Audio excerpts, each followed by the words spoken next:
Bawaslu bekerja itu harus dengan kepastian, termasuk prosedurnya harus pasti.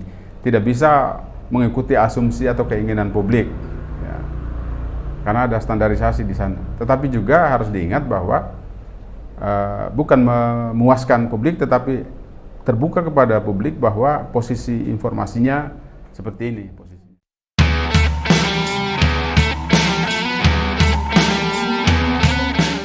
Bismillahirrahmanirrahim. Assalamualaikum warahmatullahi wabarakatuh. Selamat pagi sahabat Bawaslu dimanapun kalian berada.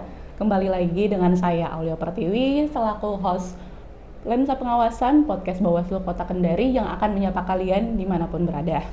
Nah, pada episode kali ini kita telah kedatangan narasumber, yaitu Bapak Munsir Salam yang merupakan pegiat pemilu ya Pak? Iya. Nah, mungkin Pak ada pepatah yang mengatakan tak kenal maka tak sayang. Mungkin Bapak bisa sedikit perkenalan biar sahabat Bawaslu dimanapun berada bisa lebih mengenal Bapak.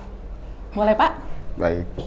Assalamualaikum warahmatullahi wabarakatuh. Waalaikumsalam warahmatullahi wabarakatuh.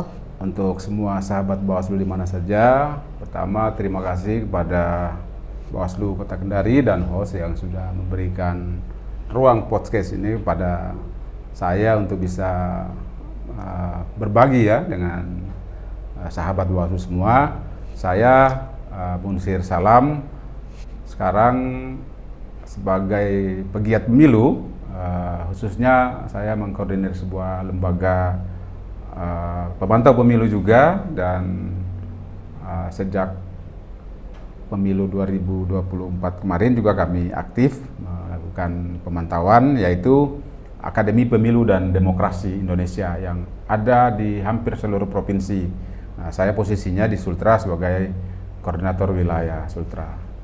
Saya juga tentu mungkin masih ada yang mengenal sebagai mantan penyelenggara pemilu juga di Bawaslu Provinsi Sultra di periode 2013 sampai 2018 dan 2018 sampai 2023. Oke Pak Munsir. Nih sahabat Bawaslu, Pak Munsir ini merupakan pegiat pemilu sekaligus sebagai komisioner Bawaslu Provinsi Sulawesi Tenggara selama 2 periode berturut-turut, yaitu 2013-2018, kemudian 2018 dan terakhir di 2023 kemarin ya Pak. Nah Pak, untuk di episode kali ini nih kita ingin melihat atau ingin membahas tentang evaluasi penyelenggaraan pemilu yang baru-baru berlalu Pak. Nah, itu menurut Bapak nih dari sudut pandang sebagai pegiat pemilu itu bagaimana Pak kemarin? Ya, sebagai bagian dari masyarakat ya, yang kemudian kami memposisikan diri sebagai pemantau di dalam kegiatan pemilu, tentu mempunyai pandangan terhadap penyelenggaraan pemilu atau pilkada. Kita bicara terkait evaluasi penyelenggaraan pemilu 2024 khususnya di aspek pengawasan. Ya, tentu saja ada hal-hal positif dan hal-hal yang sifatnya bentuknya kritik, masukan ya terhadap pengawas pemilu khususnya di Kota Kendari, Bawaslu Kota Kendari. Nah, secara umum kalau kita mengeneralisasi prosesnya dari aspek pengawasan, tentu kita bisa melihat bagaimana secara formil pelaksanaan tahapan pemilu kemarin itu berjalan, kemudian sampai berakhir pada pelantikan kepala daerah dan kalau sebelumnya anggota legislatif di Kota Kendari. Nah, kita bisa melihat dari proses itu. Dalam aspek pengawasan kita melihat sebanyak apa dinamika yang terjadi, khususnya pelanggaran pemilu yang terjadi, itu bisa menjadi hal yang menjadikan kita bisa mengevaluasi tahapan pelaksanaannya. Nah, untuk evaluasi terhadap pengawasannya juga kita bisa melihat lebih spesifik seberapa banyak laporan masyarakat dan temuan-temuan Bawaslu terhadap pelanggaran pemilu itu ditangani oleh Bawaslu Kota Kendari. Nah, yang paling nyata kita bisa lihat dalam proses formil itu di tahapan itu adalah muara pelaksanaannya utamanya terhadap proses penegakan hukumnya di Mahkamah Konstitusi. Ya, kita lihat saja kemarin pelaksanaan pilegnya berapa banyak yang berakhir di Mahkamah Konstitusi. Itu bisa menunjukkan kualitas pengawasan berjalan cukup baik atau tidak. Pilkadanya berapa banyak calon yang membawa perkaranya karena ketidakpuasan dalam proses, kemudian membawanya ke Mahkamah Konstitusi. Nah, itu kita bisa lihat sendiri. Kalau kesimpulan kita bahwa dinamika proses pelaksanaannya di Mahkamah Konstitusi itu minim atau nihil, ya berarti itu sebanding juga dengan kualitas pelaksanaan pengawasan yang dilakukan. Itu secara formil, ya gitu. Tapi ada juga penilaian yang harus kita ingat, tidak hanya secara formil saja, tetapi sifatnya yang non formil. Artinya bukan di Mahkamah Konstitusi, tapi dinamika-dinamika di lapangan. Di masyarakat begitu ya Pak ya. Nah, terkait kita ini pengennya lebih membahas tentang di masyarakat dulu Pak. Karena kan kalau secara kita formilnya ke Mahkamah Konstitusi itu mungkin masyarakat pada umumnya sudah bisa lihat di berita-berita ya Pak ya, baik itu di sosial media atau di media elektronik mungkin sudah diberitakan. Sedangkan yang terjadi di masyarakat ini masih kayak isu simpang siur. Nah, ada seperti ini kejadian ini, ada kejadian seperti ini, tapi kejadian tersebut kayak pada saat kita mungkin pegiat pemilu atau pengawas pemilu terjun di masyarakat, kok tiba-tiba isu itu tidak ada di lapangan ditemukan. Itu bagaimana Pak, menurut Bapak? Iya. Nah, namanya event politik pasti riuh, ya. Ya, betul. Pasti dinamis, karena di sana banyak kepentingan. Nah, penyelenggara pemilu di satu sisi tidak boleh terjebak dalam keriuhan dinamika tadi. Kenapa? Karena secara normatif penyelenggara pemilu, khususnya pengawas pemilu, sudah diatur oleh kaidah bagaimana dia mengawasi pemilu, bagaimana dia menangani pelanggaran pemilu yang dia temukan atau yang dilaporkan oleh masyarakat, dan bagaimana dia memutuskan laporan atau temuan-temuan tadi sesuai dengan kaidah yang ditentukan tadi. Jadi patokan utama pengawas pemilu itu adalah norma yang sudah mengatur 3 hal utama sebagai substansi atau area utama pengawasan, yaitu mencegah, kemudian mencegah pelanggaran ya, kemudian menangani dugaan pelanggaran yang ditemukan atau dilaporkan oleh masyarakat, dan memutus sengketa pemilu. Nah, kalau tadi pertanyaannya bagaimana di masyarakat, saya kira sangat banyak kritik, masukan, dan tanggapan masyarakat yang didasari oleh ketidakpuasan politis terhadap pelaksanaan setiap tahapan pemilu, termasuk di Kota Kendari di pemilu kemarin. Tapi sekali lagi, itu semua dua hal yang harus disiapkan oleh penyelenggara pemilu atau pengawas pemilu. Pertama, kalau memang itu terjadi, tidak ditemukan oleh pengawas pemilu, salurannya adalah silakan masyarakat menyampaikan itu sebagai laporan kepada pengawas pemilu sampai kepada di tingkat yang paling bawah. Nah, dilengkapi tentu dengan bukti-bukti awal. Dan itu kalau sudah masuk seperti itu, kita bisa memonitoring bagaimana jajaran pengawas pemilu menyelesaikan itu sesuai dengan ketentuan. Kita bisa mengawasi lagi pengawas pemilunya itu. Ya, masyarakat mengawasi lagi bagaimana pengawas pemilu menyelesaikan itu. Yang kedua, salurannya juga adalah di masyarakat sendiri. Misalnya di pemantau-pemantau pemilu, pegiat pemilu, masyarakat kalau punya keterbatasan untuk melaporkan, ada informasi bisa menyampaikan ke pegiat atau pemantau pemilu. Nanti pemantau pemilu yang menyampaikan informasi itu kepada pengawas pemilu.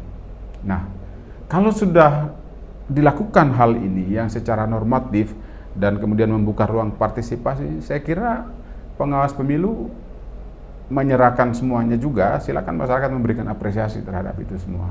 Tapi sekali lagi tadi, ini adalah event politik yang tentu saja selalu menyisakan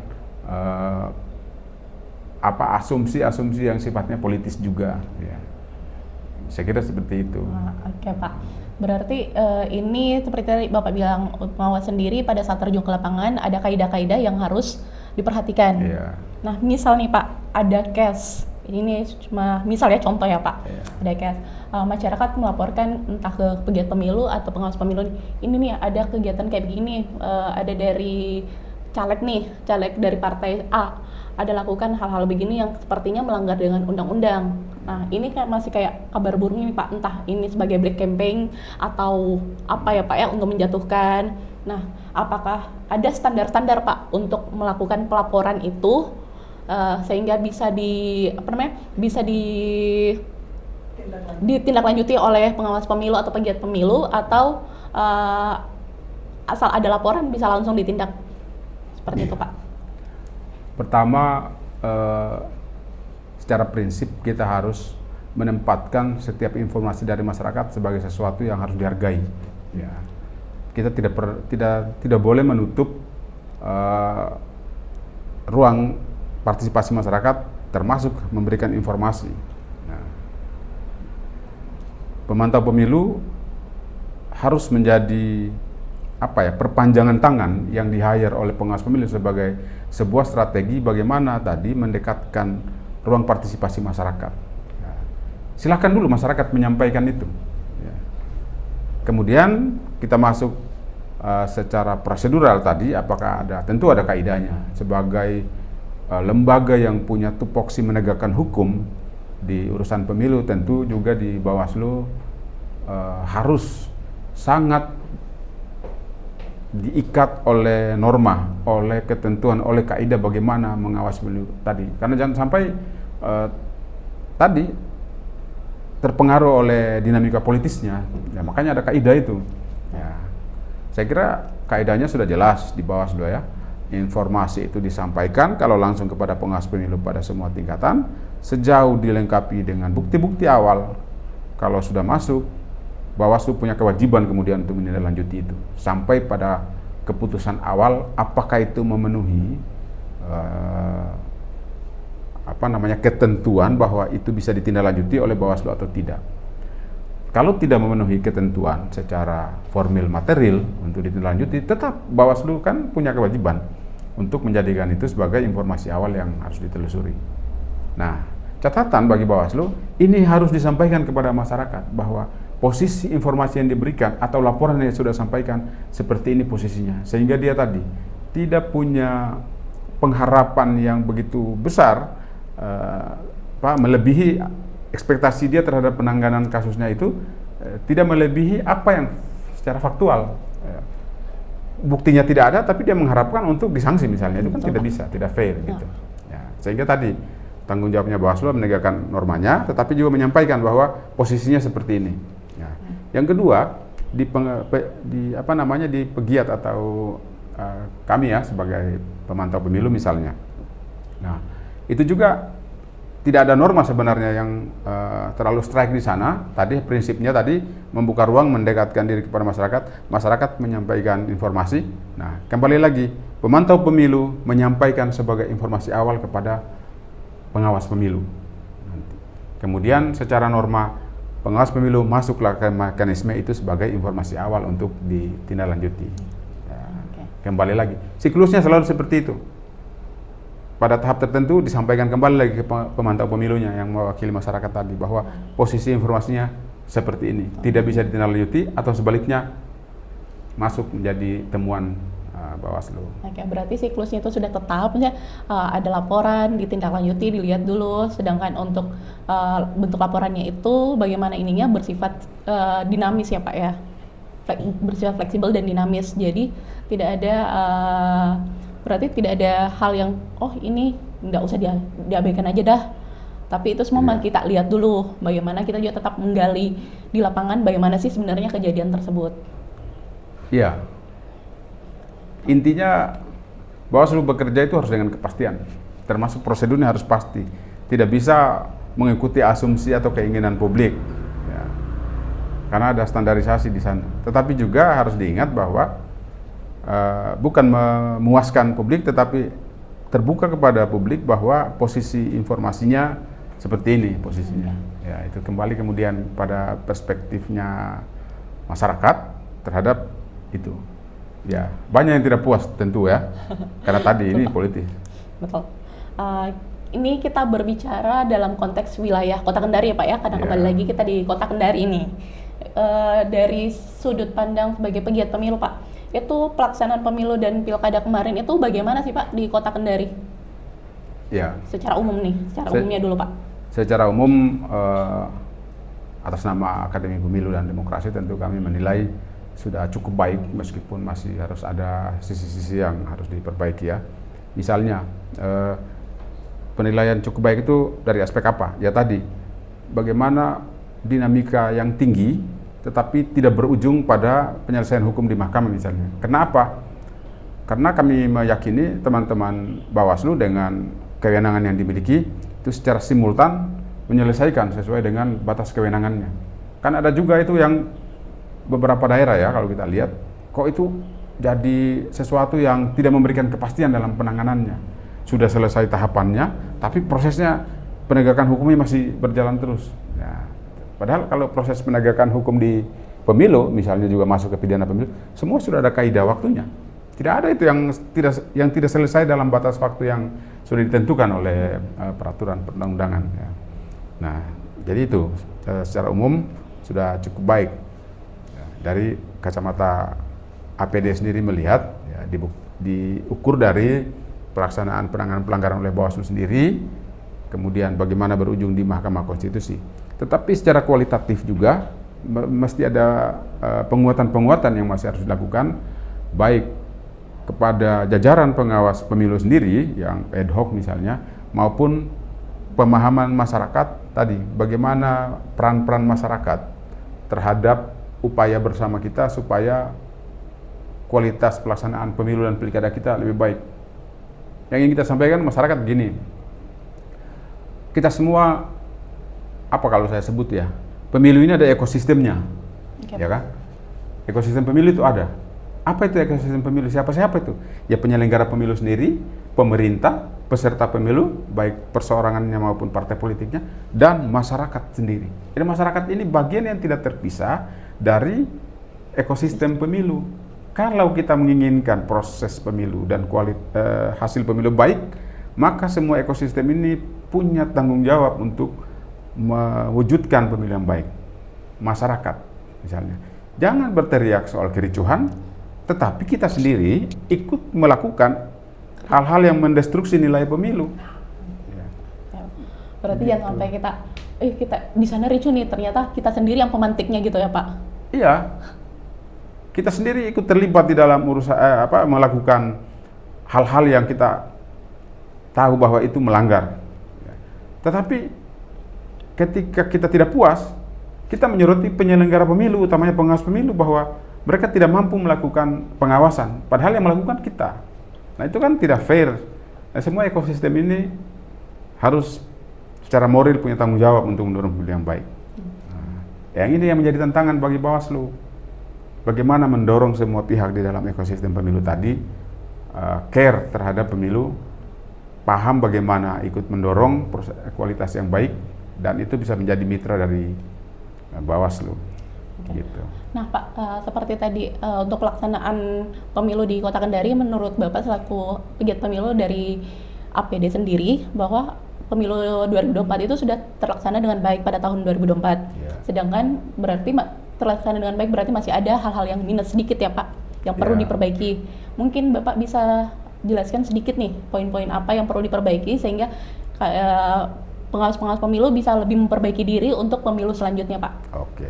Iya, tentu itu menjadi otokritik ya secara kelembagaan. Nah, kami mengukur saja begini, dari pelaksanaan pemungutan suara ulang yang terjadi di beberapa TPS pada saat pilcaleg atau pilkada di Kota Kendari. Nah, di situ kan menjadi otokritik kita. Kenapa ada PSU? Berarti ada prosedur yang cacat di situ. Penyelesaiannya harus dengan PSU. Prosedur cacat ini kemudian harus kita tarik lagi secara otokritik bagaimana peran pengawasan yang ada pada saat itu. Ya. Mestinya jajaran pengawas pemilu bisa memberikan upaya pencegahan terhadap prosedur yang cacat tadi, sehingga tidak harus terjadi PSU. Mungkin juga itu tidak disebabkan oleh prosedur yang ada di TPS secara terbuka.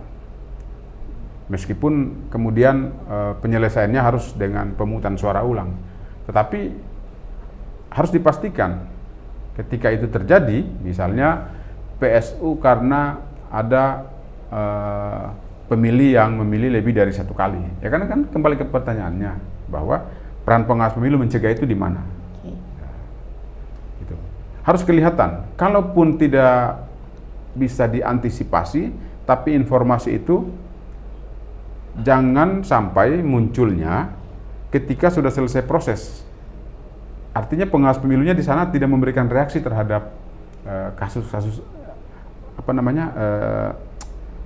yang menyebabkan PSU itu di awal. Nanti sudah terjadi baru sama-sama, oh ternyata pengawas pemilunya tidak tahu ada orang yang memilih lebih dari satu kali, kecuali dilaporkan nanti dilaporkan oleh pihak lain baru tahu. Itu saya kira otokritik. Yang kedua, tadi meskipun kita bukan pemuas, bagi masyarakat yang masih menganggap ada hal-hal yang terjadi tidak bisa ditangani oleh pengawas pemilu, tidak bisa dipuaskan oleh masyarakat, tapi itu menjadi masukan.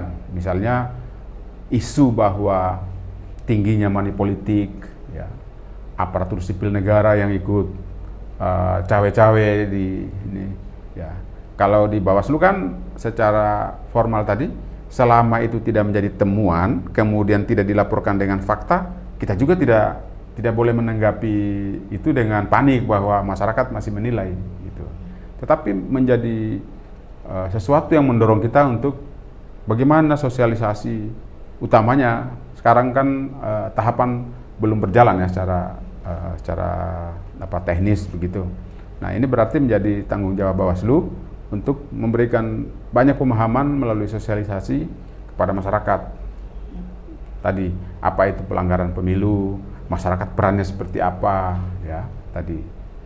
Itu saya kira upaya-upaya atau catatan-catatan yang masih harus dilakukan oleh pengawas pemilu kepada aparatnya sendiri, kemudian kepada masyarakat. Masyarakat ini sebagai bagian dari ekosistem tadi harus menjadi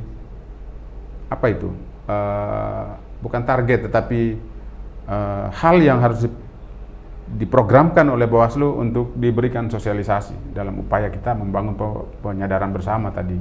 Ya. Nah, tadi Pak, Bapak sempat menyinggung soal pelanggaran kan Pak, biar masyarakat lebih aware terhadap pelanggaran-pelanggaran pemilu. Boleh mungkin Bapak spill sedikit nih, seperti apa sih tren pelanggaran sendiri itu di Kota Kendari? Tren pelanggaran pemilu itu yang paling dominan, terus yang paling sedikit, biar masyarakat sendiri bisa lebih aware juga gitu, Sa. Ya, kalau berdasarkan pengamatannya, ya, kalau statistiknya tentu di pengawas pemilu sendiri ada, tapi kami menilai pertama, secara umum, tahapan itu kita lihat bukan hanya pemungutan suara. Di tahapan kampanye, itu paling banyak terjadi pelanggaran-pelanggaran tahapan pemilu. Hanya kan ini menurut masyarakat juga, termasuk penyelenggara pemilu sendiri atau peserta pemilu, itu bukan hal penting yang terlalu penting untuk disoroti, padahal itu penting ya, di kampanye ya. Misalnya penggunaan fasilitas umum yang memang dalam ketentuan itu tidak untuk kepentingan kampanye atau memang dilarang, masih tinggi sekali digunakan. Pohon-pohon ditempeli stiker, kemudian ini menjadi sesuatu yang sepertinya bukan pelanggaran bagi masyarakat, kemudian bagi peserta pemilu sendiri. Nah, ketika ada yang menyoroti, dikembalikan kepada utamanya pengawas pemilu. Loh, di mana pengawas pemilu? Kenapa tidak mengawasi ini itu?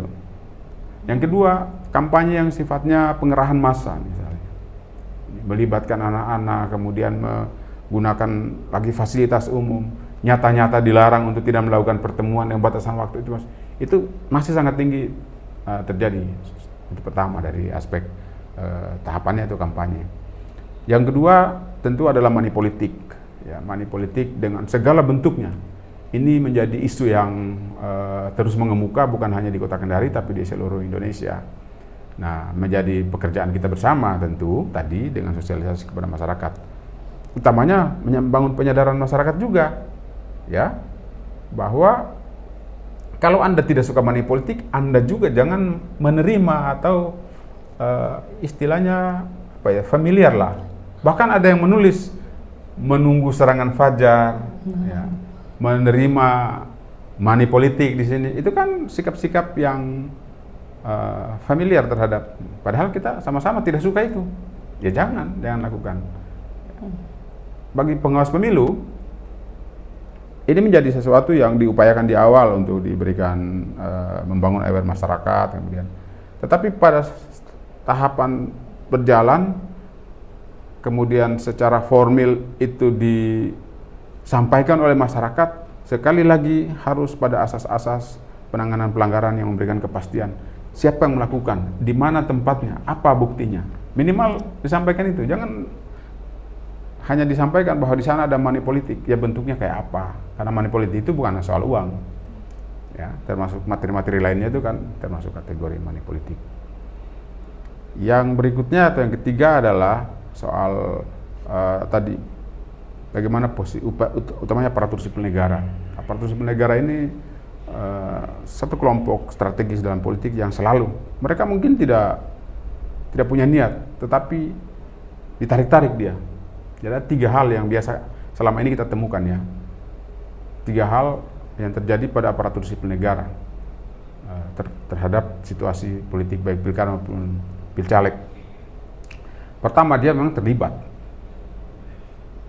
Ada aparatur sipil negara yang dengan sengaja melakukan tindakan-tindakan yang sifatnya keberpihakan, apa yang sudah dilarang dalam Undang-Undang Pemilu, Undang-Undang ASN itu dilakukan. Tentu proses penegakan hukumnya itu tidak tawar-menawar dengan hal seperti itu. Dan itu banyak dibuktikan oleh Bawaslu saya kira. Di Kota Kendari ini kalau catatan kita cukup banyak soal itu, ya. Bagaimana memberikan putusan pidananya, kemudian ada peserta pemilu yang di blacklist akibat tindakan yang ditangani oleh pengawas pemilu itu ASN melibatkan diri dia. Yang kedua, dia memang dilibatkan dengan penekanan pada aspek jabatannya, kemudian posisinya itu dilibatkan. Mau menolak sulit karena secara struktur dia dilibatkan. Nah ini kan berarti pihak yang melibatkan dia juga harus kita usut, kita tindak begitu sesuai dengan ketentuan. Itu memang sudah dilarang sampai dengan pimpinan yang tertinggi yang melibatkan. Kalau itu terbukti, kalau dalam undang-undang kita kan sampai juga bisa mengakibatkan pembatalan pada kalau ada bukti bahwa calonnya melibatkan mereka itu. Jadi ada yang dilibatkan, ada yang terlibat, ada yang melibatkan diri, ada juga yang dilibatkan. Sebenarnya dia tidak terlibat. Misalnya ini, ada satu aktivitas sosial yang sudah biasa diikuti masyarakat, contohnya misalnya pertemuan di warga, ya. Tiba-tiba itu dihadiri oleh caleg atau tim kepala daerah. Yang bersangkutan sudah terlanjur hadir di tempat itu karena itu rutinitas mereka. Dibagilah sesuatu di dalam, misalnya jilbab misalnya. Ya sebagai peserta kemudian dia menghadiri itu dilematis juga kan? Ya dia terima pada saat itu kemudian dijustifikasi dia sebagai pelanggaran. Nah satu sisi iya itu bisa ditarik sebagai pelanggaran pemilu sebagai ASN dia. Tapi kan kita bisa melihat di dalam proses penanganan pelanggarannya harus jeli juga Bawaslu melihat seperti ini. Jangan sampai tadi dia tidak tahu menahu, ya dilibat-libatkan saja dia hanya karena tadi orang mencari-cari ruang politik untuk menyerang lawannya begitu. Ya sih Pak, kalau sesuai tadi yang Bapak Kes sebutin itu kayaknya kebanyakan yang berkedok agama ya Pak, kasihan. Misalnya ada pertemuan rutin, apalagi mungkin ibu-ibu, mungkin kayak majelis taklim yang tiba-tiba entah ternyata ada kepentingan politik salah satu dari anggota majelis taklim, nanti kita datangkan narasumber ini, mungkin dia lebih capable, terus tiba-tiba di belakang mungkin pas pembagian kayak Bapak bilang itu ternyata dibungkus dengan kata souvenir dari kegiatan ini, itu bagaimana Pak? Ya, Ini kan politik di negara kita ini unik ya. Ya. Apa namanya itu? Asian value. Nilai kita sebagai orang Asia itu, nilai kekeluargaannya tinggi, apalagi orang Indonesia.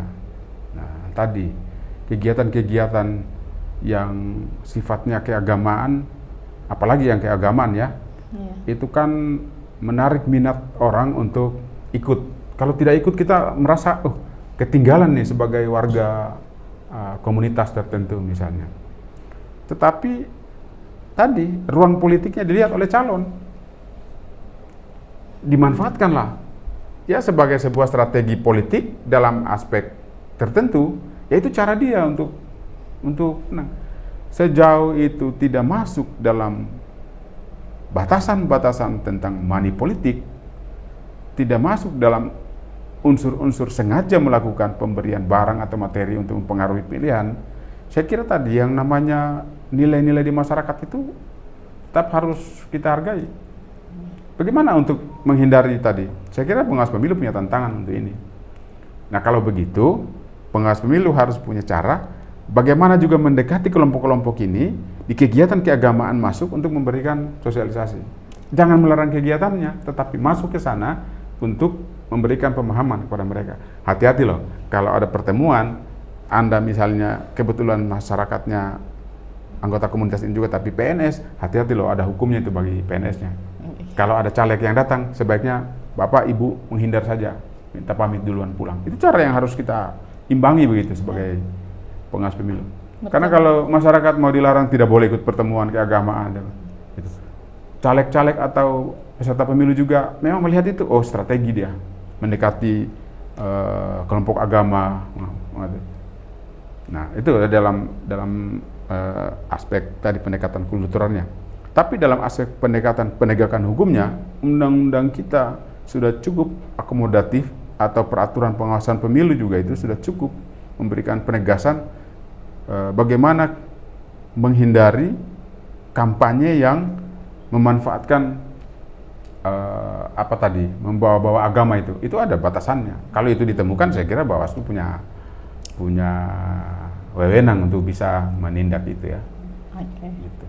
Oke Pak, kita di pertanyaan terakhir nih. Bapak selaku pegiat pemilu ini, apa sih Pak harapan Bapak untuk Bawaslu atau pengawas pemilu dimanapun berada untuk memperbaiki pesta demokrasi kita ke depannya? Ya. Oke, saya kira itu sesuatu yang menjadi harapan kita semua ya, pesta demokrasi kita akan lebih baik ke depan. Nah, sebagai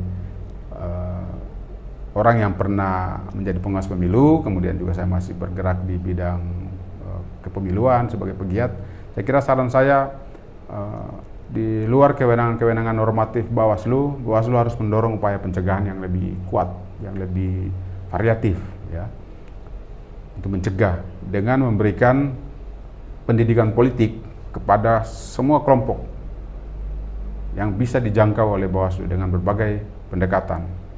Ada yang sifatnya tentu tadi secara kultural, masuk di kelompok-kelompok kultural untuk memberikan misalnya lewat kegiatan-kegiatan kesenian misalnya bisa dititipkan pesan-pesan pengawas pemilunya.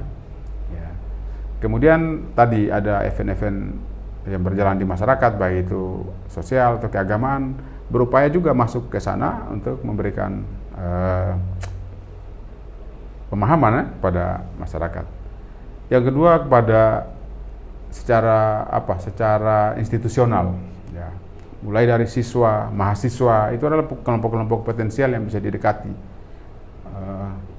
melalui pendekatan kelembagaan dengan dinas pendidikan misalnya, dengan dinas-dinas lain yang berkaitan dengan soal kesiswaan, Kementerian Agama bisa memberikan sosialisasi di sekolah-sekolah. Itu. Kemudian jangan lupa kepada peserta pemilunya sendiri. Ini yang biasa luput. Saya kira Bawaslu juga sangat mungkin memberikan, kalau diundang susah, lebih bagus dikunjungi secara adil, didata, bahkan sampai level kecamatan kan partai politik itu ada kantornya itu. Nah, didata saja di sana. Kemudian diagendakan kunjungan.